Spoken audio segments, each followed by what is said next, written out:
here we are. I turned down here at the next block. Thanks, mister. I'll get off there.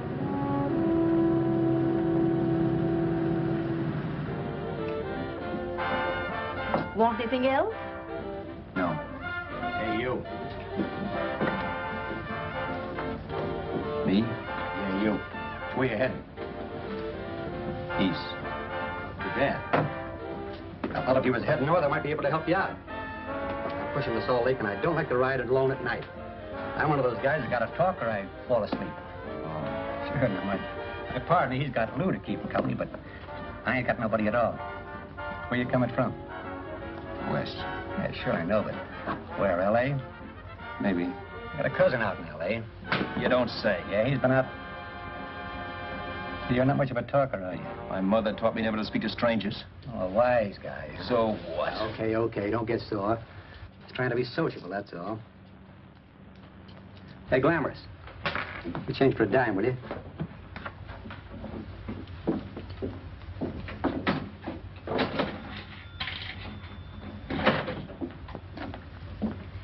Let's have something quieter this time, Joe. My head's splitting. Is that what's wrong with it? Done with your coffee? No. And don't rush me, will you?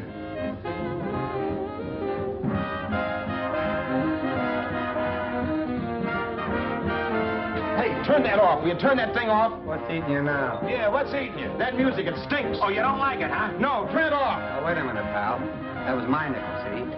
This is a free country. And I play whatever I wanted. Okay. Sure. And if you don't like it, you don't have to listen to it. And you can leave here anytime you want to.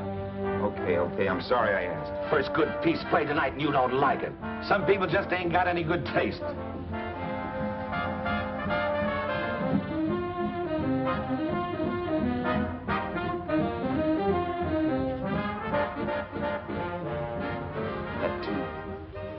That tune.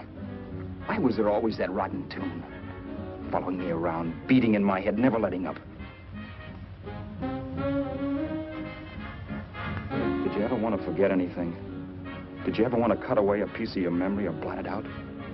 You can't, you know. No matter how hard you try. You can change the scenery. But sooner or later, you'll get a whiff of perfume or somebody will say a certain phrase or maybe hum something. Then you're licked again. I can't believe that you're in love with me. I used to love that song once. So did the customers back in the old Break at Dawn club in New York. I can't remember a night when I didn't get at least 3 requests for it. Sue, she was always selling it too. Those were the days.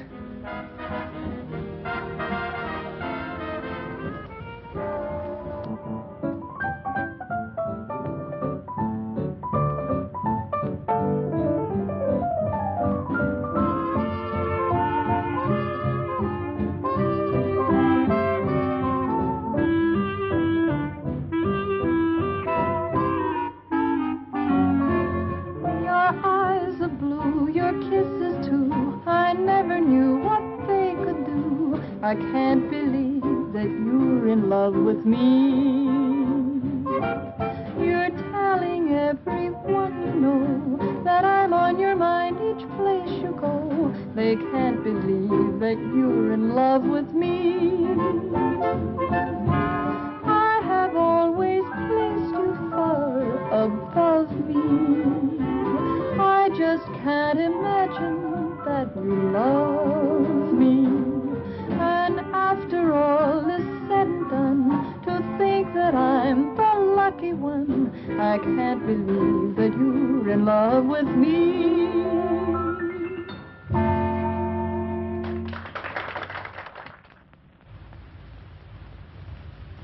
It wasn't much of a club, really. You know the kind. A joint where you could have a sandwich and a few drinks and run interference for your girl on the dance floor. I pounded the piano in there every night from 8 until the place closed up, which usually meant 4 in the morning. A good job as jobs went in those days. Then, too, there was Sue, who made working there a little like working in heaven. But how we felt about each other, well, there was nothing very unusual in that. I was an ordinary healthy guy, and she was an ordinary healthy girl, and when you add those two together, you get an ordinary healthy romance, which is the old story. Sure, but somehow, the most wonderful thing in the world.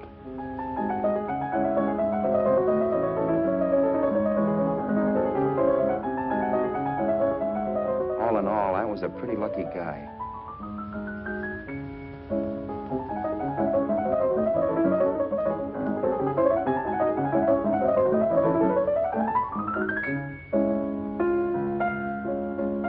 Mr. Paderewski, I presume. It's beautiful.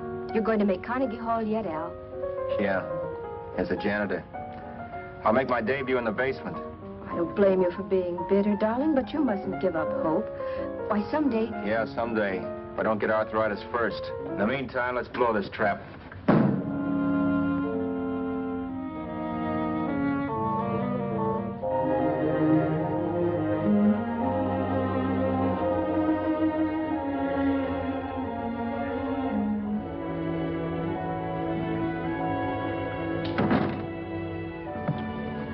Like to get something to eat, hon? Oh, I don't think so, Al.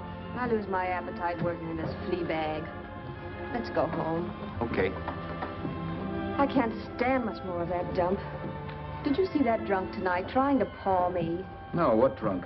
Does it matter what drunk? Say, what's the matter with you tonight, darling? That's the third time you started to tell me something and then stopped. We shouldn't have any secrets from each other, Sue. Next week, we're going to make with the ring and the license. You and me will be a team. Yes, that's right. In the Bush League. I don't get you. We've been struck out. It's a funny way to talk, darling. Don't you want to marry me? Al, look, I love you. You know I do, and I want to marry you. But But not now. Only after we've made good. Sunday, I'm going away. Oh, I know you'll think it's silly. That's why I hesitated to tell you. But I'm going to California. I want to try my luck in Hollywood. that's the most stupid thing I ever heard of. Don't you know millions of people go out there every year and wind up polishing cuspidors? I thought you had better sense. You sound as if you don't think I have any talent. That has nothing to do with it.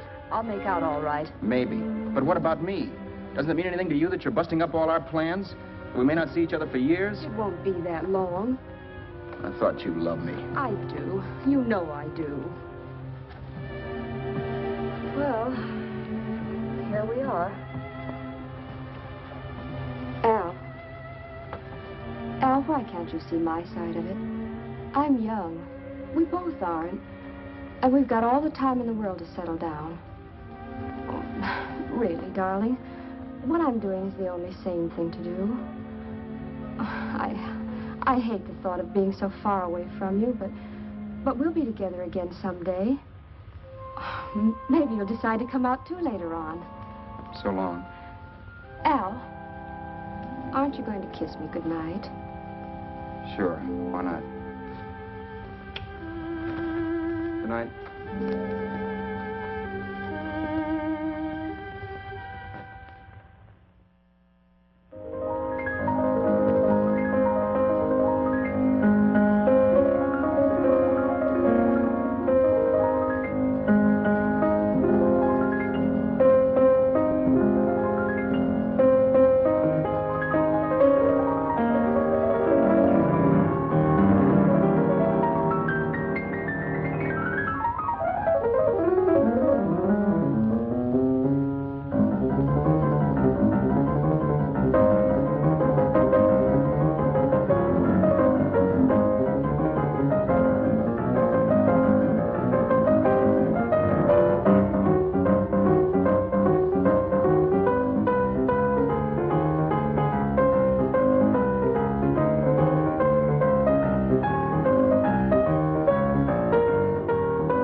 Roberts. You hit the jackpot this time.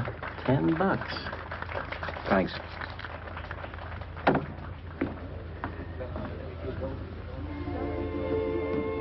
So when this drunk handed me a 10 spot after a request, I couldn't get very excited. What was it, I asked myself? A piece of paper crawling with germs. Couldn't buy anything I wanted. It couldn't... Then I thought of something.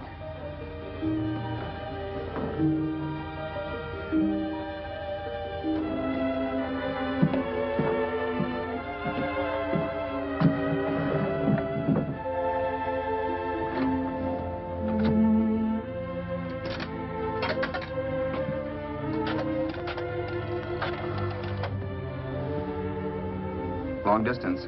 I'd like to put a call through to Los Angeles. Miss Harvey. Sue Harvey, Harvey.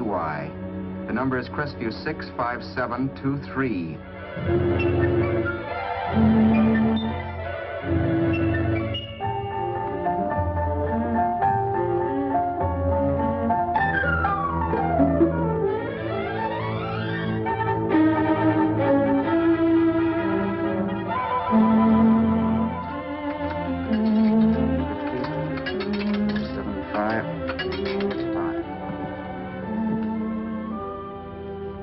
Hello, Sue?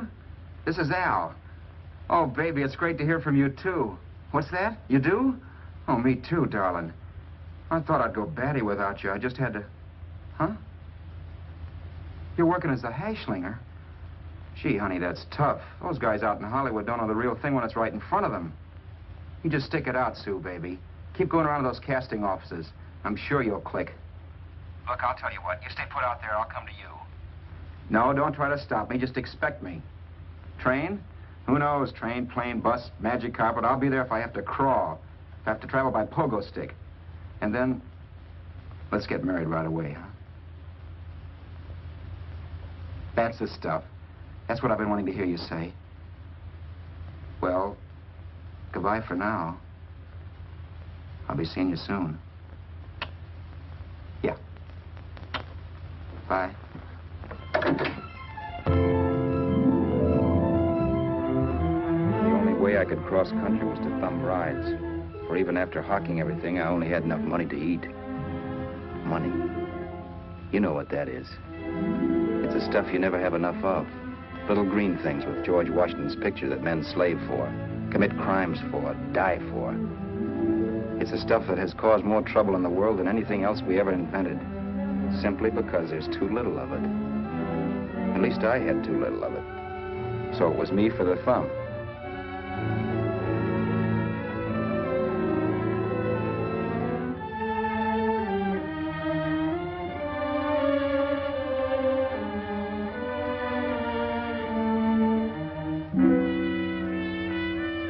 Ever done any hitchhiking? It's not much fun, believe me. Oh, yeah, I know all about how it's an education, how you get to meet a lot of people and all that. But me, from now on, I'll take my education in college, or in PS 62, or I'll send $1.98 in stamps for 10 easy lessons.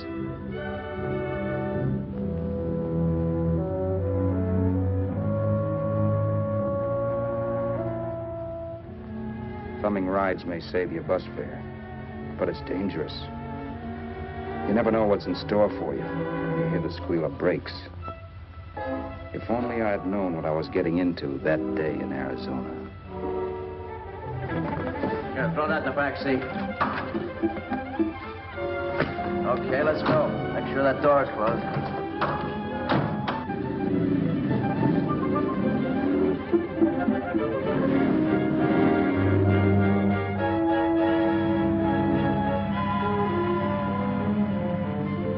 You know, Emily Post ought to write a book of rules for guys thumbing rides. Because as it is now, you never know what's right and what's wrong. We rode along for a little while, neither one of us saying anything. I was glad of that. I never know what to say to strange people driving cars. Then, too, you can never tell if a guy wants to talk. A lot of rides have been cut short because of a big mouth. So I kept my mouth shut until he started opening up. Hand me that little box in the compartment, will you, pal? Hold the wheel, will you?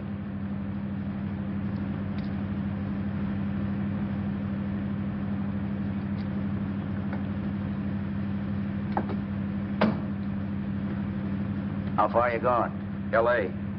Wow, you're really traveling, aren't you? Yeah, but I don't expect to make it for a couple of years at the rate I've been promoting rides. Not much luck, huh? Sure, all bad. Not many people stop for a guy these days. Afraid of a stick-up, maybe. Well, you can't blame them. Where you coming from? New York? Well, New York. You're in luck this time. I'm going all the way. Right through to Los Angeles. You drive a car? Sure. Whenever you're tired, let me know. I'll holler. I guess at least an hour passed before I noticed those deep scratches in his right hand. They were wicked. 3 puffy red lines about 1/4 of an inch apart. He must have seen me looking at them because he said, Beauties, aren't they? They're gonna be scars someday. What an animal. Whatever it was, it must have been pretty big and vicious to have done that. Right on both counts, New York. I was tussling with the most dangerous animal in the world. A woman. She must have been Tarzan's mate. Looks like you lost the bob. Certainly wasn't a draw. You know, there ought to be a law against dames with claws. Yeah. I tossed her out of the car in her ear. Was I wrong? Give a lift to a tomato, you expect her to be nice, don't you? Yeah. After all, what kind of dame's thumb rides? Sunday school teachers? Yeah. A little witch. She must have thought she was riding with some fall guy. And me, who's been booking horses around racetracks since I was 20. I've known a million dames like her. 2 million. Yeah. Stopped the car, opened the door. Take it on the yard, the Duffy sister, I told her. That's the stuff. As that was done, huh? But if you want to see a real scar, brother, get a load of this. Wow. I got that one dueling. Dueling? Yeah, we're just kidding, of course. My dad owned a couple of Franco-Prussian sabers. Kept them on the wall for decorations. Well, one day, the kid and I took them down when the old man wasn't around. Had a duel. He got me in the arm here. Pretty mean cut. Infection set in later. Yeah, I can see that. Now, give me that box again, will you? Yeah.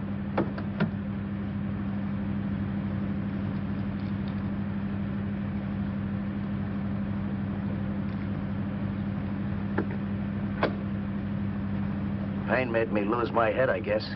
I began slashing. Before I knew it, I'd put the other kid's eye out. That was tough. Well, it was just an accident, of course. Do you know how kids are? I got scared and decided I was going to run away from home. Old man almost caught me when I was packing my duds. The bloody rag I had wrapped around my wrist hadn't caught his attention. You'd seen the bundle for sure. But I beat it when he was phoning for a doctor. That was 15, 16 years ago.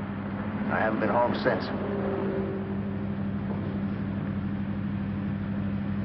Pull in there for a bite or something, huh? a bite or something. Brother, was I hungry. I hadn't had anything in my stomach for hours. Yet even with that gnawing in the pit of my belly, I didn't want to be in too big a rush to put on the feed bag. First, I had to make sure this guy knew the score. If I got him down on me, goodbye ticket to Hollywood. I'll wait out here for you, mister. If it's the money, don't worry about paying for it. This time it's on me. Well, that's what... Haskell, think nothing of it. You make your first million, maybe you can do the same for me. Come on, New York. I gotta make the West Coast by Wednesday. There's a horse running at Santa Anita named Bicycle. Means to me if I'm on him. We'll make it all right. He did most of the talking during the half hour we were in the place. I ate. He rambled on about his old man, whom we hadn't heard from since he ran away as a kid. Now he happened to become a bookie. And then all about how he got rooked in Miami. One race, 38 grand. They cleaned out my book. How do you like that? That was tough luck. Yeah, and I'm supposed to be the smart guy. Well, you just wait. I'm going back to Florida next season with all kinds of jack. And you watch those stinkers run for cover. Want anything else? No, thanks. I've had plenty.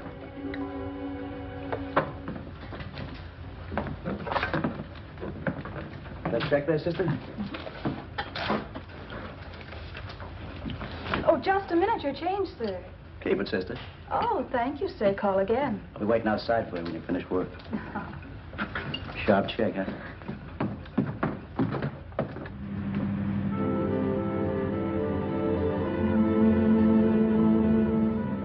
all that night while Haskell slept like a log. After a while, I began to get sleepy myself. I was happy, though.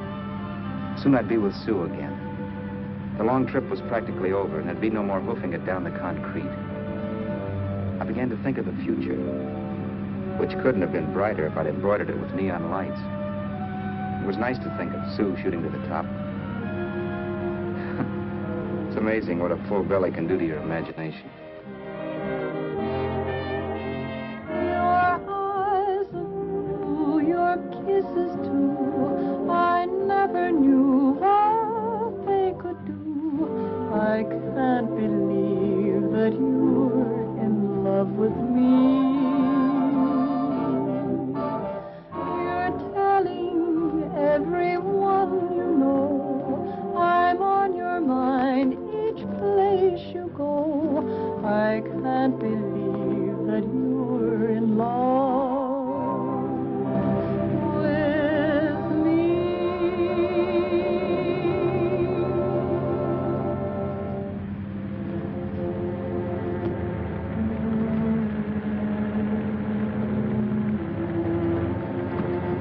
Mr. Haskell? Mr. Haskell? Mr. Haskell, wake up. It's raining. Don't you think we ought to stop and put up the top?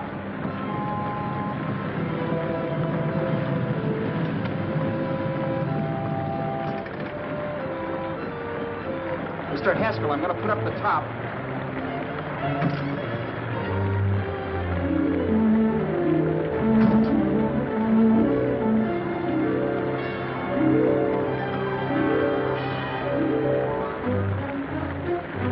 Until then, I'd done things my way. But from then on, something else stepped in and shunted me off to a different destination than the one I had picked for myself. For when I pulled open that door... Mr. Haskell, what's the matter? Are you hurt? Are you hurt, Mr. Haskell? Start your sermon. I'll listen to it. But I know what you're going to hand me even before you open your mouths. You're going to tell me you don't believe my story of how Haskell died and give me that don't make me laugh expression on your smug faces. I saw at once he was dead, and I was in for it. Who would believe he fell out of the car? Why, if Haskell came too, which of course he couldn't, even he would swear I conked him over the head for his dough. Yes, I was in for it. Instinct told me to run, but then I realized it was hopeless. There were lots of people back down the road who could identify me. That gas station guy and the waitress. I would be in a worse spot then, trying to explain why I beat it. The next possibility was to sit tight and tell the truth when the cops came. But that would be crazy. They'd laugh at the truth. And I'd have my head in the noose. So what else was there to do but hide the body and get away in the car? I couldn't leave the car there with him in the gully. That would be like erecting a tombstone.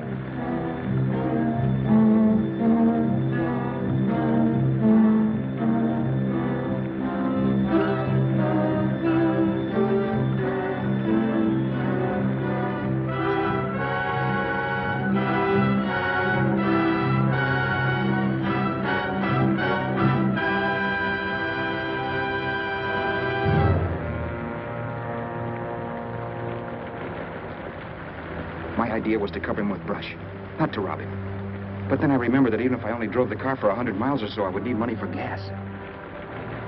Besides, it was stupid of me to leave all that money on a dead man. Not only that, I'd have to take his driver's license in case I was stopped for something.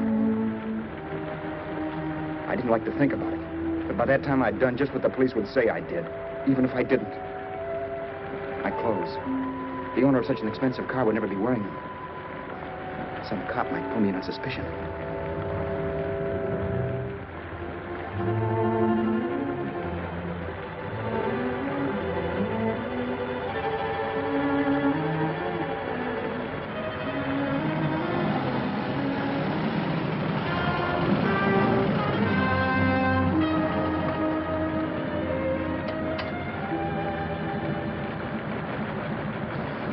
Hey, you, this your car?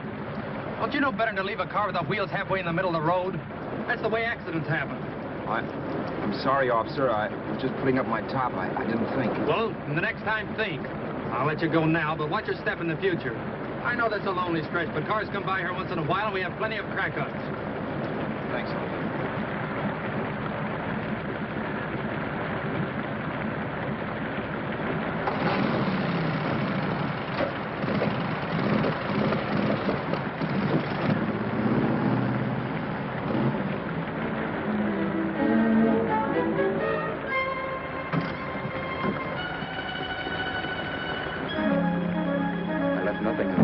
same way as Roberts. If they found a dead man in the gully now, it would be me.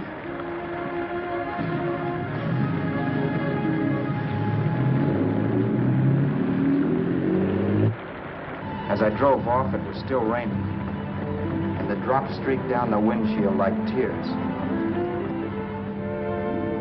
I kept imagining I was being followed and that I could hear sirens back in the distance.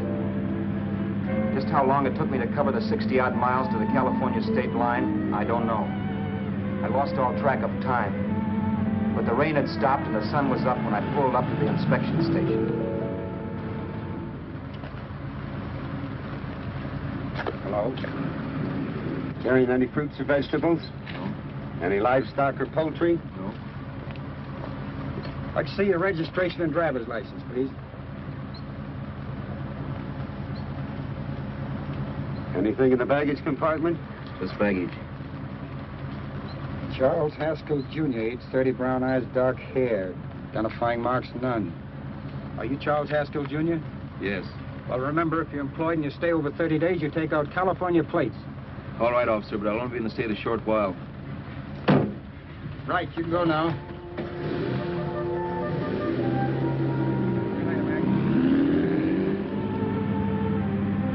I couldn't drive any farther without some sleep. Cops or no cops, I knew I had to hit the hay and hit it hard. I was dead tired.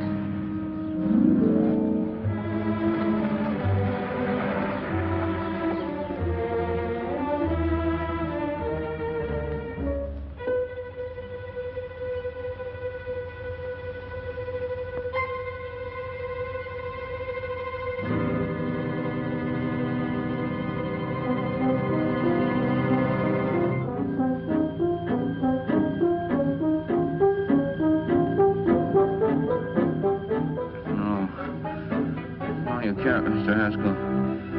No.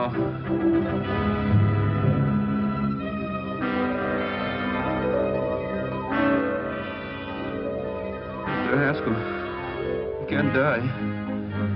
Don't think I did it. No, Mr. Haskell. No. No.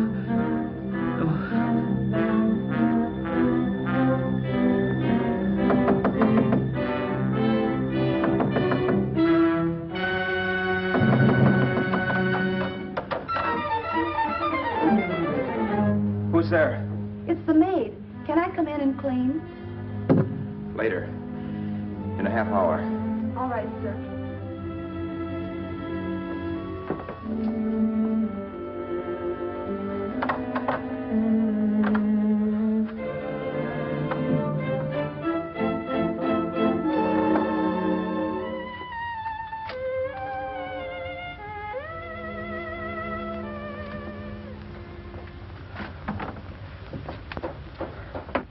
There was no time to lose. Every minute I had to be Charles Haskell was dangerous. And I'd have to be Charles Haskell until I got to some city where I could leave the car and be swallowed up.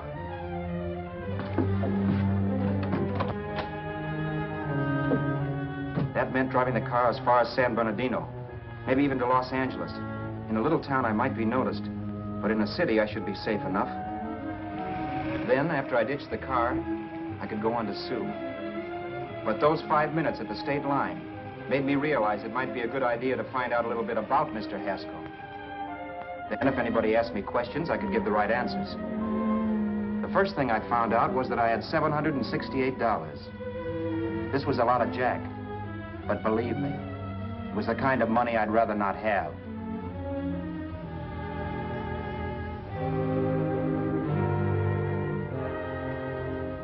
And then I found out from a letter Haskell was carting around in his bag that he wasn't the open-handed, easygoing big shot who went around buying dinners for strange hitchhikers. Before I got done reading it, I saw him more as a chiseler. It was written to his old man in California, the one he hadn't seen in so many years. In it, Haskell posed as a salesman of hymnals, of all things. It was easy to see where Haskell expected to raise a new stake for his book in Miami by rooking his old man. That was about all I found out from his effects, and it was enough. I told myself, maybe old man Haskell was lucky his son kicked off. He would never know it, but it saved him from taking a flyer in sacred literature preferred.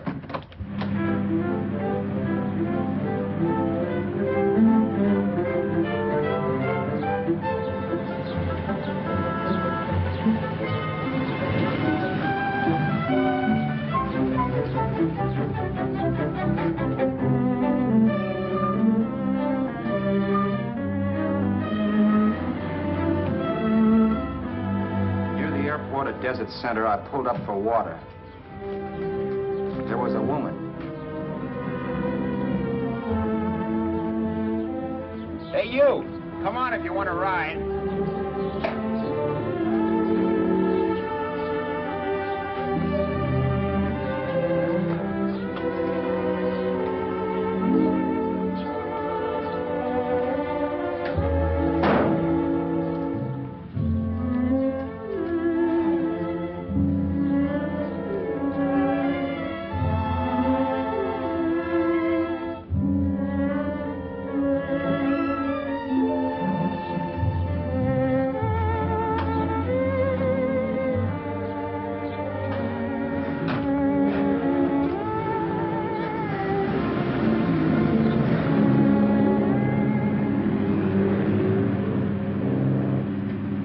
How far are you going? How far are you going? That took me by surprise, and I turned my head to look her over. She was facing straight ahead, so I couldn't see her eyes. But she was young, not more than 24. Man, she looked as if she'd just been thrown off the crummiest freight train in the world. Yet, in spite of this, I got the impression of beauty. Not the beauty of a movie actress, mind you, or the beauty you dream about when you're with your wife, but a natural beauty. A beauty that's almost homely because it's so real. Then suddenly she turned to face me. How far did you say you were going? Los Angeles? L.A.? L.A.'s good enough for me, mister. That's what I was afraid of. What'd you say? Oh, nothing, just thinking out loud. People get in trouble for doing that. What's your name? You can call me Vera if you like. You live in Los Angeles? No. Where are you coming from? Oh, back there. Needles? No. Oh, sure, Phoenix. You look just like a Phoenix girl. Are the girls in Phoenix that bad? The girl must have been pretty tired, because she fell asleep not 20 minutes after she stepped into the car. She lay sprawled out with her head resting against the far door, like Haskell. I didn't like that part of it much, but I didn't wake her up. It wasn't that this girl still worried me. I'd gotten over that funny feeling I had when she looked at me, which I put down as just my jangled nerves. With her eyes closed and the tenseness gone out of her, she seemed harmless enough. And instead of disliking her, I began to feel sorry for her. The poor kid probably had had a rough time of it. Who was she anyway? And why was she going to Los Angeles? And where'd she come from in the first place? The only thing I knew about her was her name. Not that it made any difference.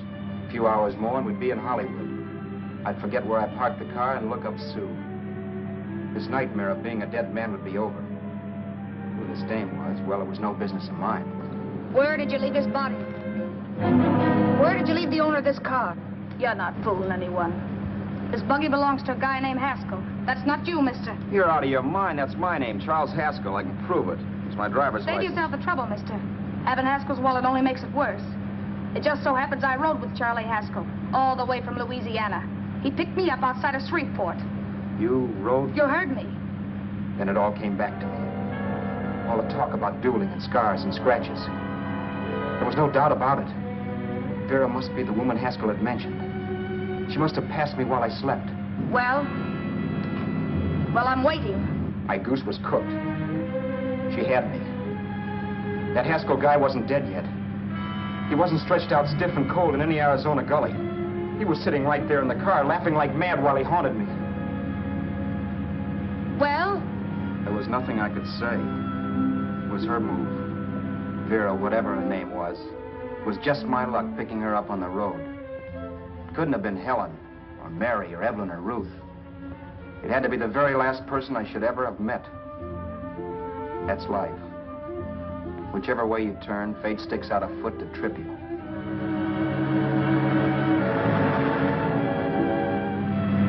I told her everything, but she didn't believe my story. I should have saved my breath. That's the greatest cock and bull story I ever heard. So he fell out of his car. Say, who do you think you're talking to, a hick? Listen, mister, I've been around, and I know a wrong guy when I see one. What'd you do, kiss him with a wrench? Now, wait a minute. What I told you was true. You see, that's why I had to do it. You think I killed him. Well, the cops would have thought so, too. Yeah, well, maybe they still think so. What makes you so sure I'll shut up about this? Girl, I'm innocent. Give me a break, will you? It won't do me any good having you pinched. The cops are no friends of mine. Now, if there was a reward, but there isn't. Thanks. Don't thank me yet. I'm not through with you by a long shot. Let's see that roll.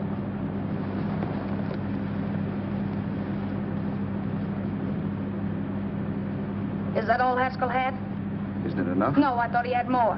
Not that I know of. You can search me if you think I'm holding out on you. Well, maybe I will at that. He told me he was going to bet $3,000 on a horse named Paradisical on Wednesday at Santa Anita. He was stringing you along. He meant 300. Maybe. Sure, $3, 300. He was a piece of cheese, a big blowhard. Listen, mister, don't try and tell me anything about Charlie Haskell. Remember, I knew him better than you did. Okay, then you knew he was a four-flusher. That explains the $3,000 bet. I'm not so sure he didn't have that $3,000. Why should I believe you? You got all the earmarks of a cheap crook. Now, wait a Shut minute. up. You're a cheap crook and you killed him. For 2 cents, I'd change my mind and turn you in. I don't like you. All right. Don't get sore. I'm not getting sore. But just remember who's boss around here. If you shut up and don't give me any arguments, you'll have nothing to worry about. But if you act wise, well, mister, you'll pop into jail so fast it'll give you the bends. I'm not arguing. Well, see that you don't. You know, as crooked as you look, I'd hate to see a fella as young as you wind up sniffing that perfume that Arizona hands out free to murderers. I'm not a murderer. Of course you're not. Haskell knocked his own head off. He fell, that's how it happened, just like I told you. Sure, and then he made you a present of his belongings. I explained why I had to do skip that. it. Doesn't make a difference one way or another. I'm not a mourner. I liked Haskell even less than I like you. Yeah, I saw what you did to him. What do you mean? Well, scratches on his wrist. Sure, I scratched him. I'll say you did. So your idea was to drive the car a little way, maybe into San Bernardino, and then leave it. You weren't going to sell it? Sell it? You think I'm crazy? Somebody else's car? See, all I want to do is leave it somewhere and forget I ever saw it. Not only don't you have any scruples, you don't have any brains. I don't get you. Maybe it's a good thing you met me. You'd have got yourself caught, sure. Why, you dope. Don't you know a deserted automobile always rates an investigation? Huh? Look, the cops find a car. Then they get curious. They wonder where the owner is. So, all right, they don't trace Haskell. They trace you. I never thought of that. The only safe way to get rid of the car is to sell it to a dealer. Get it registered under a new name. Say, stop at the next store. I want to get a bottle and do some shopping before we hit L.A. Okay. As soon as we find a place, I'll drop you off and pick you up later. Nothing doing. You're coming in, too. From now on, you and I are like the Siamese twins. Have it your way, but I don't get the point. The point is, I don't want you to get lost. I'm not going to beat it if that's what you're afraid of. I'll say you're not. Well, I'm going to see that you sell this car so you don't get caught. Thanks. Of course, your interest wouldn't be financial, would it? You wouldn't want a small percentage of the profits. Well, now that you insist, how can I refuse? 100% will do. Fine. I'm relieved. I thought for a moment you were going to take it all. I don't want to be a hog. A few hours later, we were in Hollywood. I was recognizing places Sue had written about.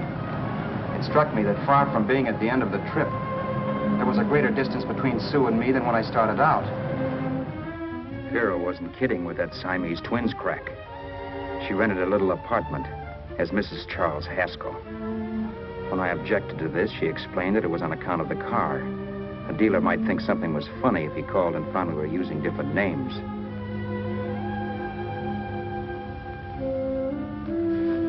Home, sweet home. Yeah. Not bad either.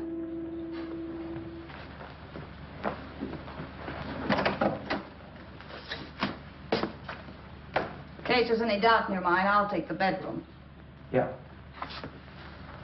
Sure is stuffy in here.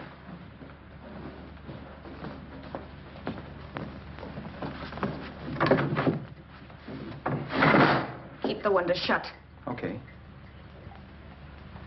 The old crow downstairs said there's a folding bed behind this door.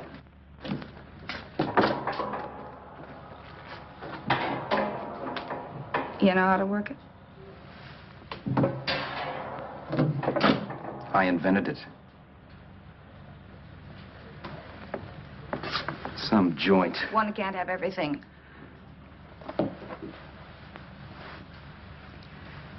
I'm first in the bathtub. I don't know why, but I figured you would be.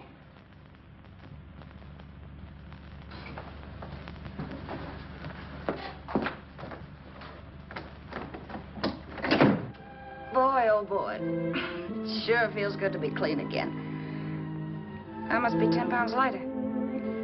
You must be. Well, hitching rides isn't exactly the way you keep your schoolgirl complexion. I wish that guy with the sacks would give up. Gets on my nerves. Forget it. Have a drink. Aren't you afraid I might take you up on it? If I didn't want to give you a drink, I wouldn't have offered it. Might be a sorehead, Roberts. You got yourself into this thing. You should be grateful I'm not turning you in. Why, if I wasn't regular, you'd be in the pen this minute, being photographed, fingerprinted, and being pushed around by the cops. So cheer up. Get rid of that long puss. Or is your conscience bothering you?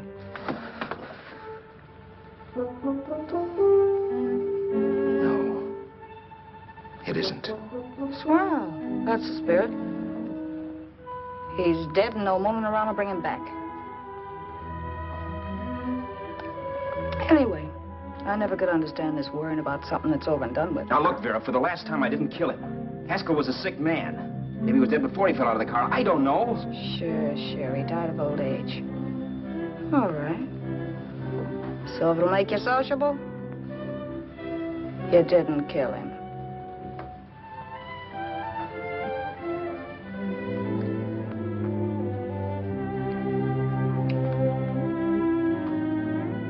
Thanks.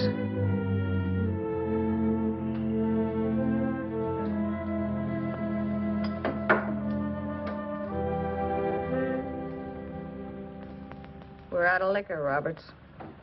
Yeah. Too bad. I felt like getting tight tonight. Well, I think you succeeded. Am I tight? As a prima donna's corset. That's good. I wanted to get tight. Why? What have you got to get tight about? Oh, I don't know. Few things. You should have my worries. If I had your troubles, I'd stay sober. And I've got the key to that door. Yeah. Maybe you're right. I'm always right. You know, I don't like your attitude, Roberts. Well, there's a lot of things I don't like. Sure. But life's like a ball game. You gotta take a swing at whatever comes along before you wake up and find it's a ninth inning. You read that somewhere. That's the truth, Roberts. All you do is bellyache. Taking it easy and, well, trying to make the best of things. But maybe that's what's wrong with the whole world. Get the professor. People knock themselves out trying to buck fate. Now, take you, for instance. You're lucky to be alive. Why, suppose Haskell had opened your door. You'd be playing a harp now. Think of that. You think of it. I'm tired of thinking. There's plenty of people dying this minute. I would give anything to trade places with you. I know what I'm talking about. I'm not so sure. At least they know they're done for. They don't have to sweat blood wondering if they are. Your philosophy stinks, pal. We all know we're going to kick off someday. It's only a question of when. But what got us on this subject anyway? We'll be discussing politics next. Yeah. Where'd you hide the butts? On the table, sucker.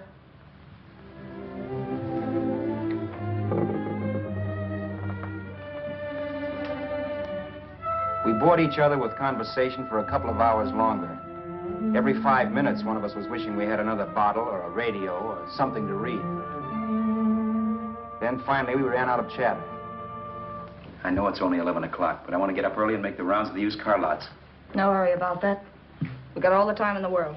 Maybe you have, but if you think I want to stay cooped up in this place any longer than I have to, you're batty. It's not a bad place. Pay plenty for diggings like this in New York. I wouldn't like it if it was the Ritz.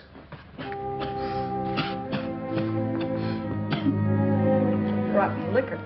You got a mean cough. Want to do something about it. I'll be all right. That's what Camille said. Who? Nobody you know. Wasn't that the dame that died of consumption? Yeah. Wouldn't it be a break for you if I did kick off? You'd be free with all Haskell's dough and car. I don't want to see anybody die. Not even me. Especially not you. One person died of me. If you did, well, that's all I need. You don't like me, do you, Roberts? Like you? I love you. My favorite sport is being kept prisoner. After we sell the car, you can go to blazes for all I care. But not until then.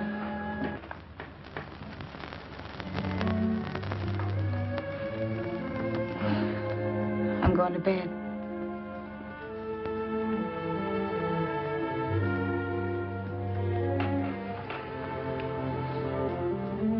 Good night, Roberts. Don't try and sneak away during the night. All the doors are locked. Anyway, if I find you gone in the morning, I'll notify the police. They'll pick you up. Don't worry, I know when I'm in a spot. Well, good night. I hope that portable rack isn't too uncomfortable for you. Don't lose any sleep over it, will you, Vera?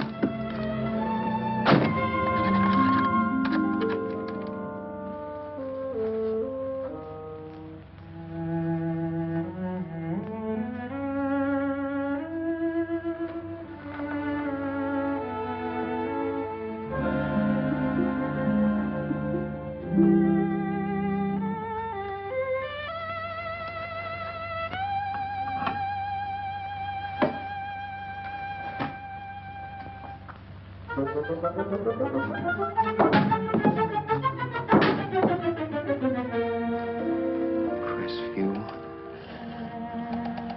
6, 5, 7, 2, 3. Hello? Hello? Hello? Hello?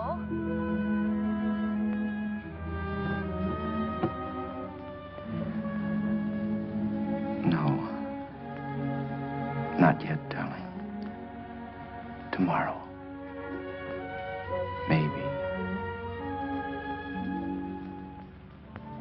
If this were fiction, I would fall in love with Vera, marry her, and make a respectable woman of her. Or else she'd make some supreme Class A sacrifice for me and die. Sue and I would bawl a little over her grave and make some crack about there's good in all of us. But Vera, unfortunately, was just as rotten in the morning as she'd been the night before. All right, I'm coming. Look, Vera, it's almost noon. So what? The dealers will be there all day? They'll be there all year, too, but it doesn't wait that long. Shut up. You make us like a husband. Well, do I rate a whistle? You sure do, but let's go. Let's go, let's go. I spent $85 in 2 hours preparing bait, and all you can say is let's go. Come on.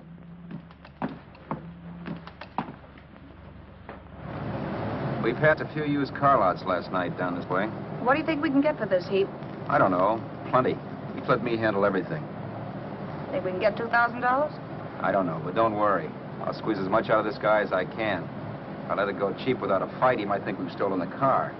And listen, don't make any slips and call me Roberts. That'll cook us. I don't need you to tell me that. You better just sit by and keep your mouth closed. Remember, we're both in the soup if anything happens. Forget it and drive. You're my wife, Vera Haskell. Look, after the deal's closed, let's go back to that place on Hollywood Boulevard where I saw the fur jacket. I want to buy it. After the deal's closed, I'm saying goodbye to you. That's right, I forgot. I guess I'm getting kind of used to you. Well, that's a habit you could start breaking. Let's try this place in the middle of the block.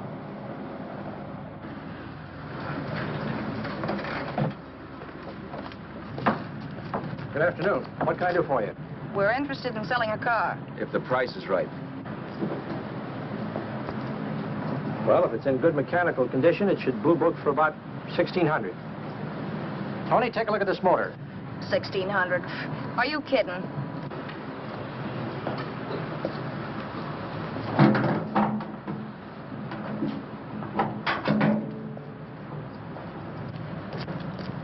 Well, maybe 1850. Before I let it go for 1850, I'll wreck it and collect the insurance first.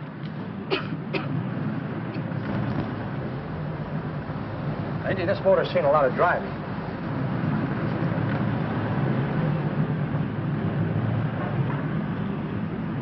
While the mechanic inspected the car, we haggled.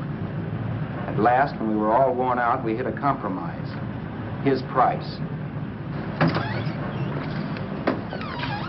Okay, it's a deal.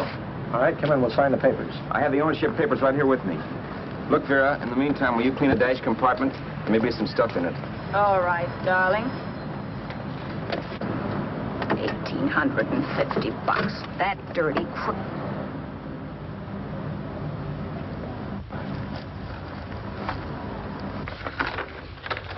In New York, huh? Yeah. But you bought the car in Miami. Yeah. Well, now let's see about the insurance. We can either have it transferred or canceled. What kind of insurance do you have, Mr. Haskell? Well, aren't all the papers there? I don't see any. Surely you know what type of insurance you carry in the car. The name of the company? Yeah, but, Well, if you'll just tell me the name of the company, I'd be very glad to take care of all the details. well, Did you sign the papers yet? not yet. Well, don't. We're not selling the car. Well, wait a minute, Mrs. Haskell. Come on, darling. What's the matter? You changed your mind? Yes, I'm sorry. I guess I have. But, Vera... Let's go.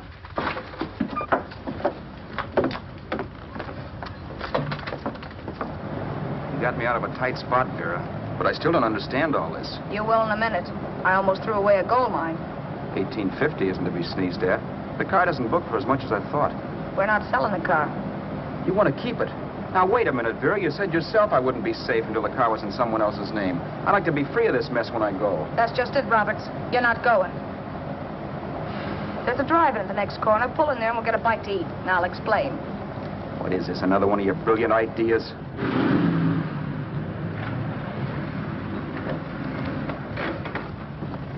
Oh, I take your order? Make mine a ham sandwich and coffee. And for you, sir? Oh, I don't care. The same. Thank you.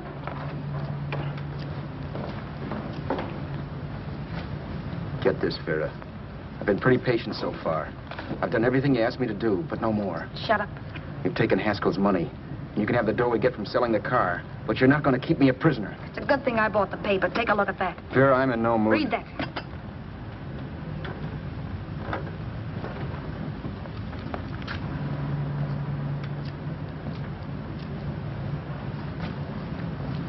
No. Yes. No, I won't do it. Yes, you will. You think I'm crazy? It's impossible, I tell you. Excuse me.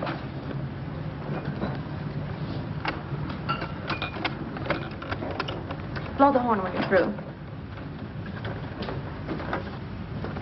No one could possibly get away with an act like that. It'd be wise to me in a minute. Don't be yellow. You look enough like him. The same coloring and the same build. See how his clothes fit you?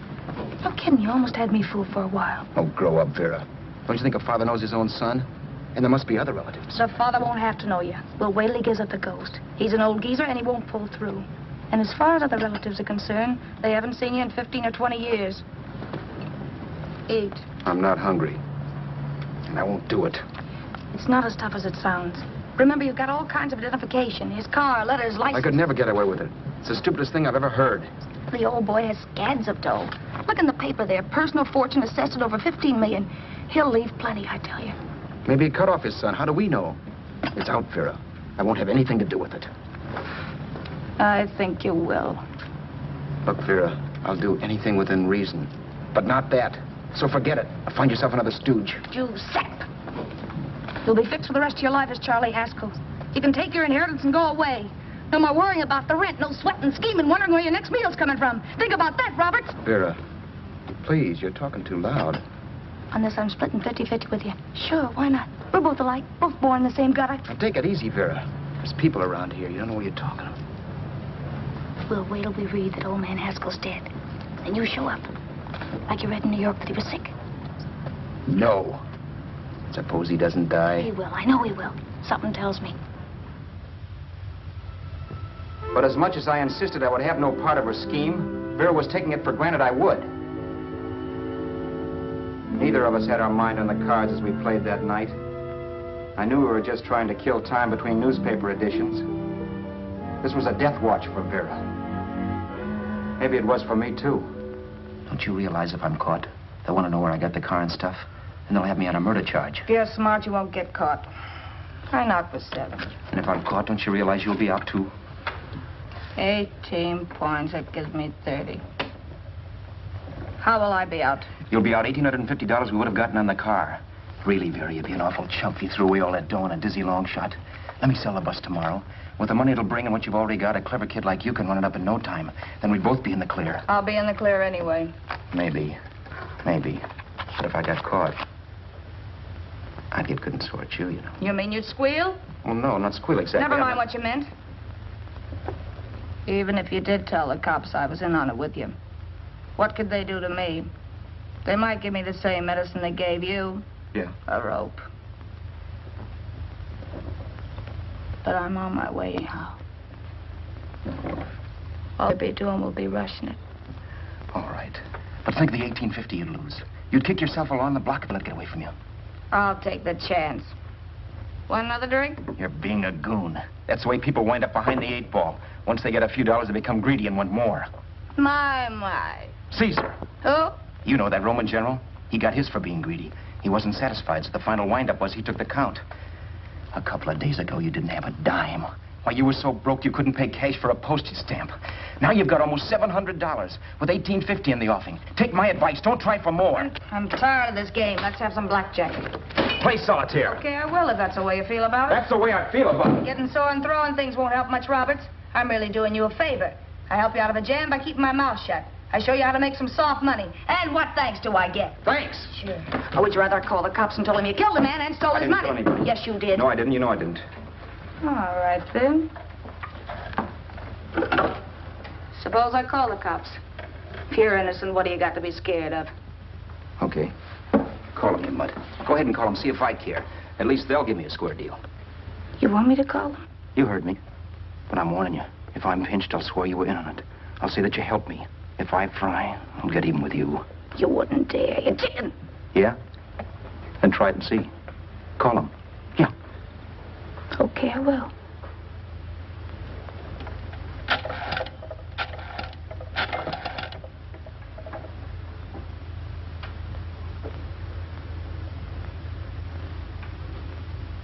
Information?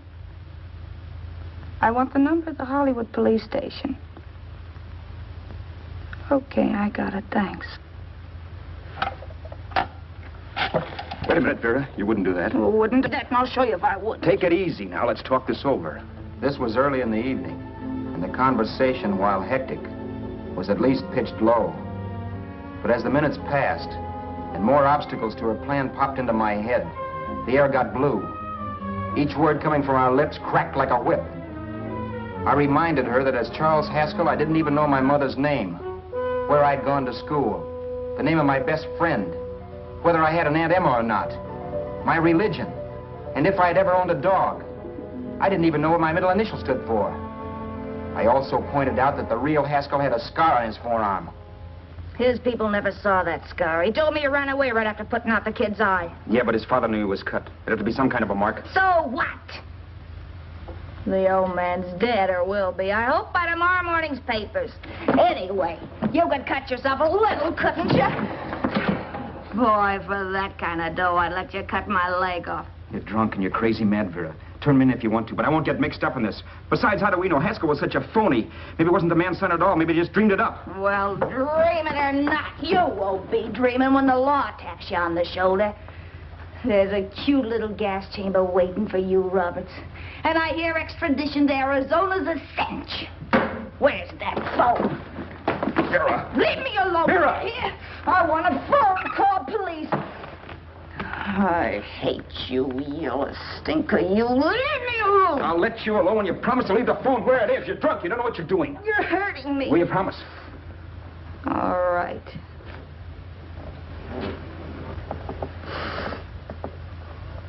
You hurt me.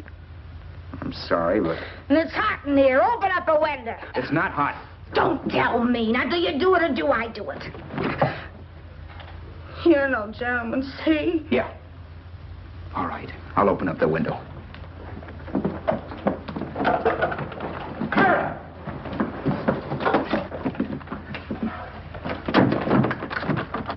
door. Please open the door. Vera, open the door. Don't use the phone. Listen to me. I don't like you, Roberts. You're no gentleman, see? You hurt my hand, and I'm going to get even with you. If you don't open the door, I'm going to kick it down, Vera. Vera, don't call the cops. Listen to me. I'll do anything you say. Vera, let me in. I'll break the phone.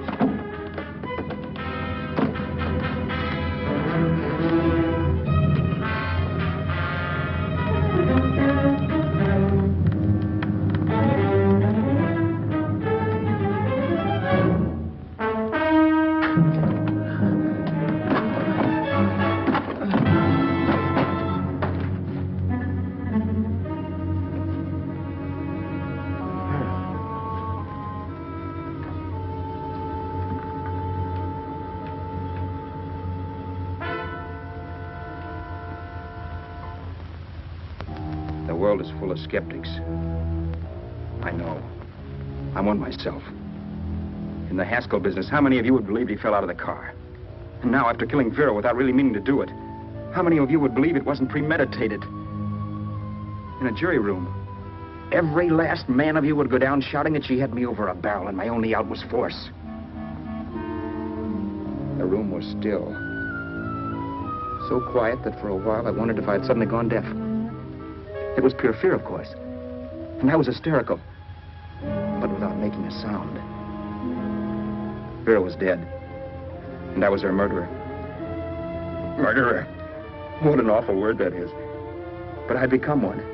I'd better not get caught.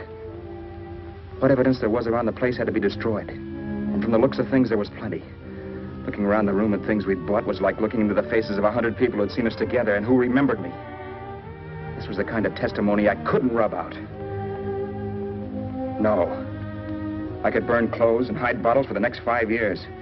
There'd always be witnesses. The landlady, for one. She could identify me. The car dealer, the waitress in the drive-in, the girl in the dress shop, and that guy in the liquor store. They could all identify me.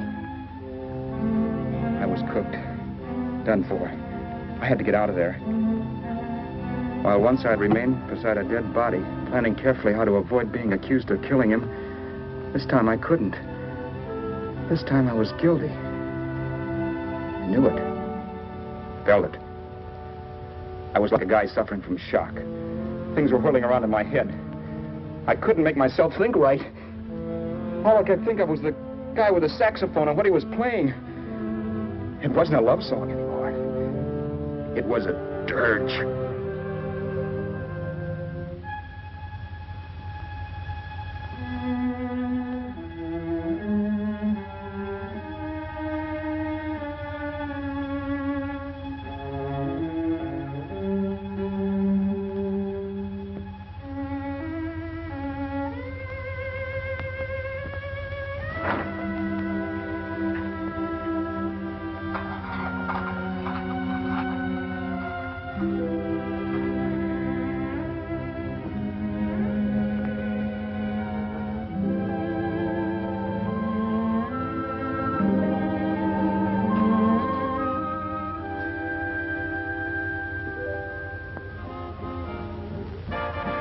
My problems weren't solved. I had to stay away from New York for all time because Al Roberts was listed as dead and had to stay dead. And I could never go back to Hollywood. Someone might recognize me as Haskell. Then, too, there was Sue. I could never go to her with a thing like this hanging over my head. All I could do was pray she'd be happy.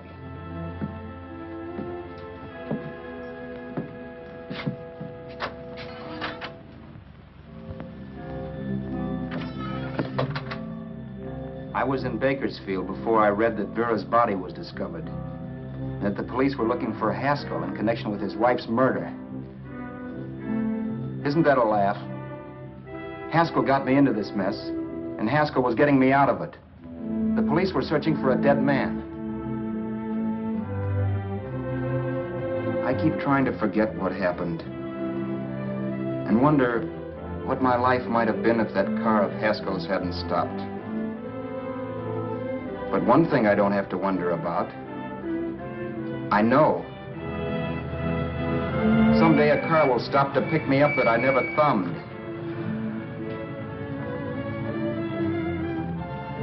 Yes. Fate, or some mysterious force, can put the finger on you or me for no good reason at all.